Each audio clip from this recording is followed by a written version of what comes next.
धरती की ओर लौट रहा है सुनीता विलियम्स को स्पेस स्टेशन में फंसाने वाला स्टारलाइनर। स्पेस स्टेशन पर सुनीता विलियम्स को फंसाने वाले स्टारलाइनर ने धरती की तरफ अपनी यात्रा 6 सितंबर 2024 की देर रात 3:30 बजे शुरू कर दी है। लैंडिंग 6 घंटे की यात्रा के बाद करीब 9:30 से 10 बजे के बीच होगी। इस समय स्पेसक्राफ्ट धीरे धीरे धरती के वायुमंडल की तरफ आ रहा है। इसमें कोई यात्री नहीं है।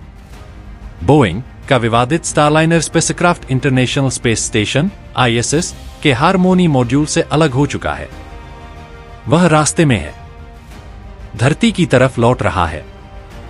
सब कुछ सही रहा तो 7 सितंबर 2024 की सुबह 9:30 से 10 बजे के बीच न्यू मैक्सिको के व्हाइट सैंड्स पे हार्बर में लैंडिंग होगी। इस समय यह धरती के चारों तरफ चक्कर लगा रहा है।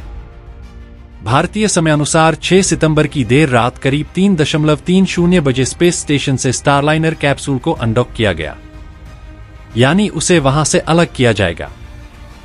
सुबह 8:47 बजे यह अपने ब्रेकिंग रॉकेट्स को ऑन करेगा।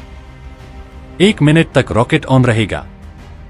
इसके बाद पैराशूट की मदद से न्यू मैक्सिको के व्हाइट सैंड्स स्पेस हार्बर में इसकी एयरबैग कुशन्ड लैंडिंग होगी।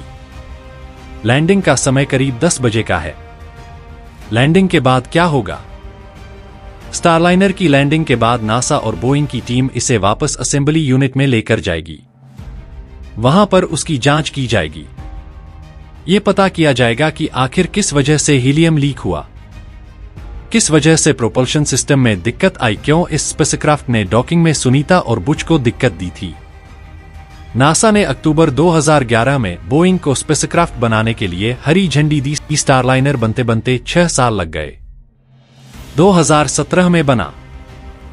2019 तक उसके परीक्षण उड़ान होते रहे, लेकिन इन उड़ानों में कोई इंसान शामिल नहीं था। ये मानवरहित उड़ानें थीं। पहली उड़ान में नहीं हो पाई थी स्पेस स्टेशन से डॉकिंग। पहली मानवरहित ऑर्बिटल फ्लाइट टेस्ट 20 दिसंबर 2019 को हुई। इस उड़ान में कोई इंसान नहीं था, लेकिन 2 सॉफ्टवेयर की गड़बड़ी की वजह से यह दूसरे ऑर्बिट में पहुंच गया। स्पेस स्टेशन से डॉकिंग हो नहीं पाई। 2 दिन बाद न्यू मैक्सिको के व्हाइट सैंड्स मिसाइल रेंज में वापस लैंड हुआ। दूसरी उड़ान में मैन्यूवरिंग और थ्रस्टर्स फेल हो गए। दूसरी मानवरहित उड़ान 6 अप्रैल 2020 को हुई। मकसद पुराने वाले उड़ान जैसा ही था। स्पेस स्टेशन तक जाना था, डॉकिंग करनी थी, इसके बाद वापस आना था।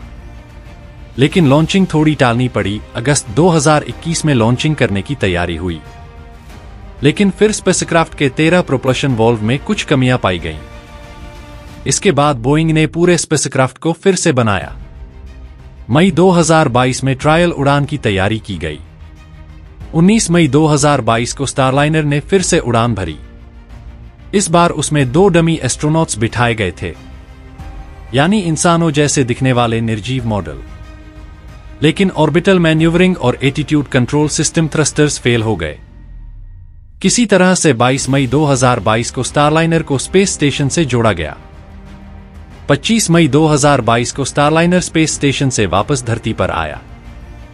री-एंट्री के समय स्पेसक्राफ्ट से नेविगेशन सिस्टम खराब हुआ, कम्युनिकेशन गड़बड़ा गया, साथ ही GPS सैटेलाइट से कनेक्शन टूटा। लेकिन बोइंग ने कहा यह सामान्य है। सुनीता वाली तीसरी उड़ान भी कई बार टल रही थी। तीसरी मानवयुक्त उड़ान साल 2017 में तय की गई थी, लेकिन कई वजहों से देरी होते होते यह जुलाई 2023 तक आ गई। 1 जून 2023 को बोइंग ने कहा कि हम इस उड़ान को टाल रहे हैं। 7 अगस्त 2023 को कंपनी ने कहा कि स्पेसक्राफ्ट की सारी दिक्कतें खत्म हो चुकी हैं।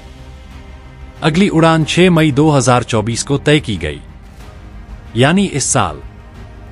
लेकिन फिर यह लॉन्चिंग टाली गई, क्योंकि एटलस रॉकेट में ऑक्सीजन वाल्व में कुछ दिक्कत आ रही थी। इसके बाद स्पेसक्राफ्ट में हीलियम लीक होने की वजह से लॉन्चिंग टाली गई। आखिरकार 5 जून को सुनीता विलियम्स और बैरी बुच विल्मोर इस स्पेसक्राफ्ट को लेकर अंतरिक्ष के लिए रवाना हुए। 8 दिन बाद 13 जून को इन्हें वापस आना था, लेकिन अब तक स्पेस स्टेशन पर ही फंसे हुए हैं। तो दोस्तों, अगली वीडियो में फिर मिलते हैं कुछ और इंटरेस्टिंग फैक्ट और न्यूज के साथ। अगर आपको वीडियो पसंद आए तो लाइक, शेयर और सब्सक्राइब जरूर करें और अगर आपको किसी और विषय के ऊपर वीडियो चाहिए तो कमेंट में जरूर बताएं। धन्यवाद।